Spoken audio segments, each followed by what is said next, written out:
Hi ಪ್ರೇಮಾಸ್ kitchen ಕ್ರೋನಿಕಲ್ಸ್ಗೆ ಸ್ವಾಗತ. ನೋಡಿ ಇವತ್ತು ನಾನು ಏನು ಮಾಡ್ತಾ ಇದ್ದೀನಿ, ಏನು ಗ್ರೀನ್ ಪೌಡರ್ ತೊಗೊಂಬಂದಿದ್ದಾರೆ ಅಂತ ಇದ್ದೀರಾ. ಇವತ್ತಿನ ರೆಸಿಪಿ ಬಂದು ಇದೆ ನೋಡಿ. ಇದರ ಹೆಸರು ಬಂದು ನುಗ್ಗೆ ಸೊಪ್ಪಿನ ಪೌಡರ್. ಇವತ್ತು ನುಗ್ಗೆ ಸೊಪ್ಪಿನ ಪೌಡರ್ ಮಾಡಿ ತೋರಿಸ್ತಾ ಇದ್ದೀನಿ. ಆರೋಗ್ಯಕ್ಕಂತೂ ತುಂಬಾನೇ ಒಳ್ಳೆಯದು.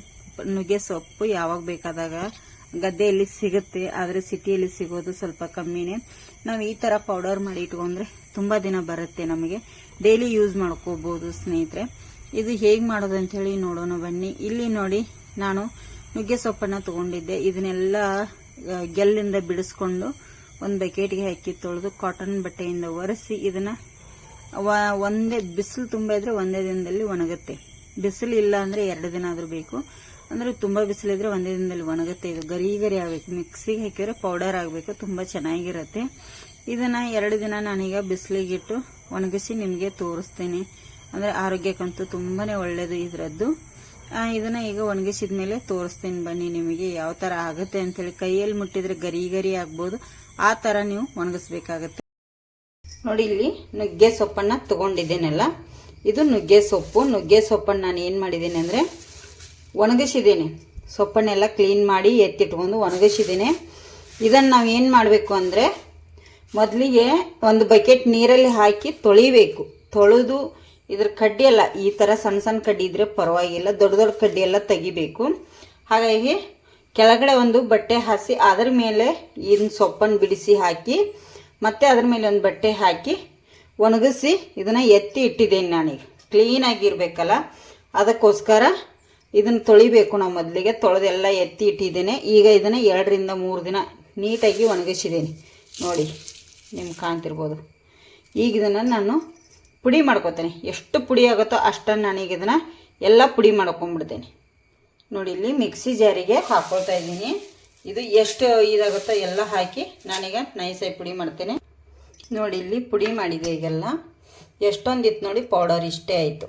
ನೋಡಿ, ಇಷ್ಟು ಪೌಡರ್ ಆಗಿದೆ. ಈಗ ನಮಗೆ ತುಂಬ ಅಂದರೆ ತುಂಬ ಚೆನ್ನಾಗಿ ಇದರದ್ದು ಟೇಸ್ಟು ಸಖತ್ತಾಗಿರುತ್ತೆ.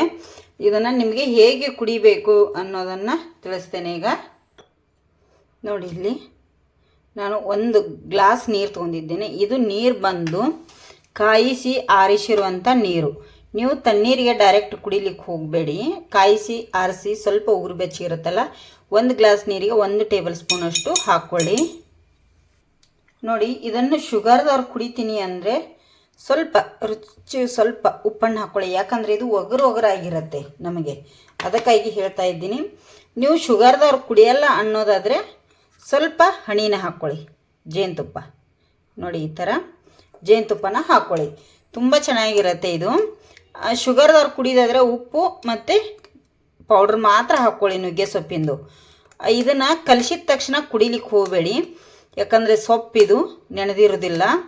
1-2 ನಿಮಿಷ ಕಲಿಸಿ ಒಂದು ಪ್ಲೇಟ್ ಮುಚ್ಚಿ ಇಡಿ. 1-2 ನಿಮಿಷ ಆದಮೇಲೆ ಬೆಳಗ್ಗೆ ನಾವು ಹಳಸಿಲೆ ಕುಡಿಬೇಕು. ಏನಪ್ಪ ಅಂದರೆ ನಮಗೆ ಬೆಳಗ್ಗೆ ಎದ್ದ ತಕ್ಷಣ ಕುಡಿಬೇಕು. ಯಾಕೆ ಅಂದರೆ ಇದು ನೆನಿಬೇಕು. ನಾವು ಹಲ್ಲು ಬ್ರಷ್ ಮಾಡಿದ ತಕ್ಷಣ ಚಹಾ ಕಾಫಿ ಏನು ಕುಡಿಯೋದೇನೆ ಇದನ್ನು ಕುಡಿಬೇಕು. ನೋಡಿ, ತುಂಬ ಅಂದರೆ ತುಂಬ ಆರೋಗ್ಯಕ್ಕೆ ತುಂಬಾ ಒಳ್ಳೆಯದು. ಮತ್ತು ಹಾಗೆ ನುಗ್ಗೆ ಸೊಪ್ಪು ನಮಗೆ ಬೇಕಾದ ಟೈಮಲ್ಲಿ ಸಿಗೋದಿಲ್ಲ. ಸಿಕ್ಕಾಗ ಎಷ್ಟು ಸಿಗುತ್ತೋ ಅವಾಗ ಕ್ಲೀನ್ ಮಾಡಿ ತೊಳೆದು ಒಣಗಿಸಿ ಎತ್ತಿ ಇಟ್ಕೊಂಡು 1 ದಿನ ಅಲ್ಲ 2 ದಿನ ಒಣಗಿಸ್ಕೊಂಡು ಈ ಥರ ಪೌಡ್ರ್ ಮಾಡಿ ಇಟ್ಕೊಳ್ಳಿ. ನೀವು ತುಂಬ ಚೆನ್ನಾಗಿರುತ್ತೆ.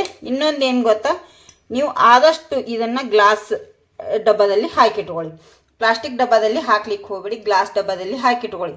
ತುಂಬ ಅಂದರೆ ತುಂಬ ಚೆನ್ನಾಗಿರುತ್ತೆ ಮತ್ತು ಆರೋಗ್ಯಕ್ಕೆ ತುಂಬಾ ಒಳ್ಳೆಯದು. ಇದು ನಿಮ್ಗೆ ಗೊತ್ತಿದ್ದ ಇರೋ ಹಾಗೆ ತುಂಬ ಒಳ್ಳೆಯದು. ಇದು ಪೌಡ್ರ್ ನಾನು ಮಾಡಿ ಇವತ್ತು ನಿಮಗೆ ತೋರಿಸ್ತಾ ಇದ್ದೀನಿ. ನಿಮಗೆ ವಿಡಿಯೋ ಇಷ್ಟ ಆದರೆ ಲೈಕ್ ಮಾಡಿ, ಶೇರ್ ಮಾಡಿ, ಕಮೆಂಟ್ ಕೂಡ ಮಾಡಿ. ಹೊಸಬ್ರು ನಮ್ಮ ಚಾನಲ್ ನೋಡ್ತಾ ಸಬ್ಸ್ಕ್ರೈಬ್ ಮಾಡ್ಕೊಂಡು ನೋಡಿ.